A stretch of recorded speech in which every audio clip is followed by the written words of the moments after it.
In this video, we are going to explore inequalities, and specifically, we're going to look at how to solve an inequality. Like, for example, this is an equation, and an inequality looks like that. So they look the same, it's just that instead of an equal sign, there is inequality, like a greater than sign or less than sign, etc. So just for example of when you might see an inequality, here's an example. So how much money do you have to take if you're buying supper for 4 at Eastside Mario's and the meals average $12 per person? Okay, think about that for a sec. If you want to use a calculator, go ahead. So how much do you think? You're probably going to say, well, 48, but how about a tip? Don't you need a 15% tip or something? So you might want to add an extra $7 or $8 on that. So maybe 56 bucks. But how about 80? Look at the question. So I didn't say how much does it cost. I said how much money do you have to take. So probably the amount of money that you have to take is going to be greater than a certain amount. So maybe the 56, so you can include a tip. So anything that's bigger than 56, that's how much money you could take. So it's an example of us using an inequality. So a number that makes an inequality true is called a solution. So back to this question here, how much money do you have to take if you're buying supper? You have to take a number that's bigger than 56. So 57, that would work. 58 would work. 90 would work. Maybe $1 million? Sure, that would work too. All of those are solutions to this inequality. Now, some of you might remember in math learning what these signs are, and typically people use the thing that the 1 eats the bigger number, something like that. But I think it's important to recognize what they are. So if you have a greater than symbol, that's this one. Yes, it points, this stuff on the left side would be bigger than the stuff on the right side, but it's important to recognize that that's a greater than sign, and that one's a less than sign. Now, you can also have a greater than or equal to sign, or a less than or equal to sign. All of these are types of inequalities that you might see. So, if I had a question like this, it says, what is a solution to this inequality? And it says x is greater than 5. So which of these numbers here is a solution? Is -1 greater than 5? No. 5 greater than 5? No. But I guess if the question would have been like this, what's a number that's greater than or equal to 5? Then that one would have worked. 0 wouldn't work, -4 wouldn't work. 6 would be the only number out of these that would be a solution. You could have had 7, 8, 9, etc. Okay, so when we are showing the solution to an inequality, often we give a range, like this would be, anything bigger than 5, but we also use graphs to demonstrate that, or to display that. If I have an inequality that says x is less than 4, so to graph that, what I do is I find 4, here's 4, and I draw a circle. If it's greater than or equal to -2, so I find -2, and on this one I'm going to draw a circle and I'm going to fill it in. That's just sort of how they do it. If it's a less than or equal to or greater than or equal to, they fill it in. If it's just greater than or less than, they just draw a circle. And then you draw a line indicating which way the range of solutions would be. So x is less than 4, so it's anything less than 4. There would be a graph that shows the solutions to this. X is greater than or equal to -2, so here's -2, it's equal to it, and it's greater than it. Try the next one, and then pause and check back, see if you're right. Okay, greater than 8, so here at 8, I'm just drawing a circle, not filling it in, and it's greater than 8, so the arrow has to go that way. Okay, hopefully you can catch on to that piece of drawing the graphs. Okay, so when we have an inequality, they don't all look just like these ones. Sometimes I'll have an equality that looks like this one. So there's numbers on one side, But I'm really, just like in an equation, if this was my equation, I'd want to get x on a side by itself and solve for it. In an inequality, I want to do the same thing. So I want to get x by itself. I want to collect like terms. So this minus 5, I want to move to the other side. So with an inequality, just like with an equation, you can do the same thing. So if I subtract 5 on or if I add 5 on this side to cancel that, I can add 5 to that side. So the 5's cancel, so I'll be left with x is greater than whatever 7 plus 5 is. So my solution is anything that's greater than 12 will be a solution. So 13, 12.1, a million, any number that's bigger. Might be an idea to graph it. So here's 12 right there, and a bunch of numbers below and above, and they say greater than 12, so that's not equal to, so I just draw a circle at 12 and draw an arrow for things that are greater than. Okay, here's some other ones we can try.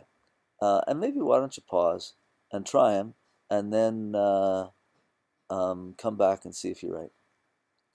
Okay, on this one I'm going to add 3 to both sides. So it'll be x is less than negative 5 plus 3 is a negative 2. So negative 2 is here, and it says x is less than negative 2. So I don't fill the dot in, I just draw an arrow that way. Ooh, this one's a little bit longer, like that. So let's add 3 to this side and add 3 to this side. So I'll have 5x is greater than or equal to 3x, down 7, gain 3, I'm still down 4. Should get the x's together, so let's subtract 3x on this side, subtract 3x on this side, so I'm left with 2x is greater than or equal to negative 4. Now I'm just going to continue up here. Now I'll take and use the division principle. Sort of funny, I haven't showed you that one yet. But the division principle works here too. It doesn't work in all cases that I'll show, but it does work here. So divide by 2, divide by 2. So x is greater than or equal to a negative 2. Boy, all my answers are negative 2. So here's negative 2, and it's equal to, so I have to fill it in and draw an arrow that way, because it's greater than. Okay, hopefully you're getting that. Now the multiplication and division principle, same thing. They work exactly the same. The only change is that if you're multiplying or dividing by a negative number, only a negative number, then the inequality sign, this guy, has to switch. So instead of a less than, you'll be a greater than. Or in less than a greater than equal to, you'll be a less than or equal to. Okay, let's try and solve this. I'm just going to skip a few steps. The 6x will move over to become a negative 6x is less than negative 7's there. The negative 3, I'm going to add 3 to both sides. There we go. Subtract these, so it'll be a negative 4x is less than negative 7 plus 3 is a negative 4. Now here's the step where I've got to worry about things. So this is what I have, and I'm going to, just like I always do, I'm going to divide this side by negative 4 and divide this side by negative 4. But when you do that, when you divide or multiply with an inequality by a negative sign, you must switch that sign. So that sign, instead of a less than now, is a greater than. And then this side will have an x, this side will have a positive 1. Again, to graph it, here's 1. Anything greater than 1, my arrow would go that way. Okay, here's 2 maybe to try. Just try and solve those. Well, I've got some more on the next page. Let me just do these ones. So divide this side by negative 3, divide by negative 3. The negatives and the 3 cancel, so it'll be an x. Since I divided by a negative, this sign will switch. And 6 divided negative 3 is a negative 2. Here's negative 2 again. And it's less than or equal to, oh, I need to fill that one in. Here's another one, divide by 3, divide by 3. So I'm going to get x, but this time I didn't divide by a negative, so the inequality sign stays. So at negative 2, I have to fill it in, but it's greater than or equal to -2. So my line would go that way.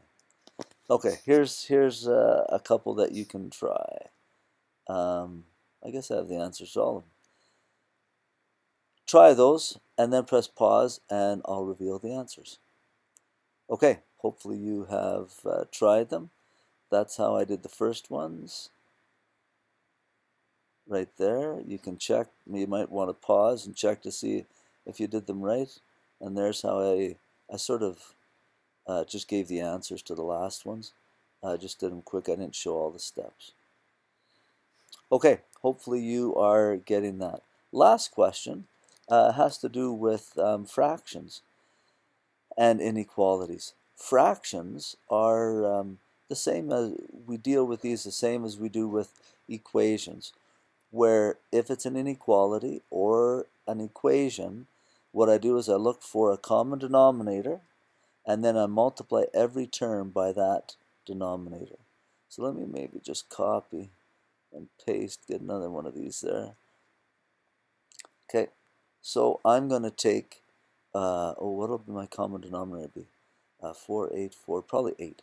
So I'm going to take this number and times it by 8. I'm going to take the x and times it by 8.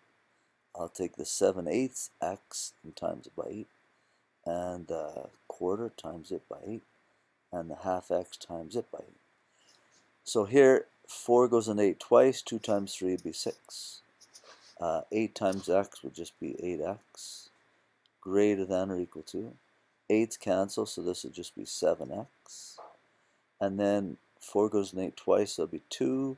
So -2 plus 2 goes into 8 4 times, so this would be 4x. Okay, here again, I'll move things fairly quickly. Let's get all my x's on the left and all the numbers on the right. So I've got an 8x on this side already. If I move the 7x over, it becomes a -7x.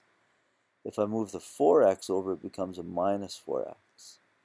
Is greater than or equal to? There already is a -2. If I take the 6 and move it over, it'll be a -6. Did I count for everything? I think I did. Notice that I was just moving things from side to side. That's the addition principle. I don't have to change the inequality for that. Okay, let's gather these. 8 take away 7 is 1. And then I lose 4, so I'd be down 3x. Greater than or equal to. -2 minus 6 would be -8. Okay, so now I have -3x greater than or equal to -8. Now I'll use the division property. Dividing by a negative. So if I'm dividing by a negative, the rule says you can certainly do that. So those will cancel to leave me with x, but this sign must change. So instead of greater than or equal to, now it's less than or equal to. Negative divided by a negative is a positive, and 8/3, which is 2 2/3. Oh, not equal to. I should write it differently. X is less than or equal to 2 2/3. So either of these is perfectly fine. I just wrote this one because I could put that one on a number line.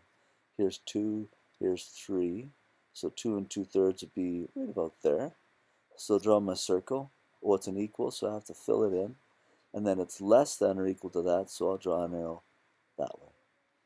All right, so we've looked at inequalities. We've seen that inequalities have solutions that are varied, or not just one solution. They could be a number of them.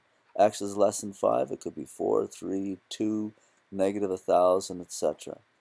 We also looked at solving inequalities, found that the add and subtract principle, same game, multiply, divide, same game, except when you divide by a negative number, you've got to switch the sign.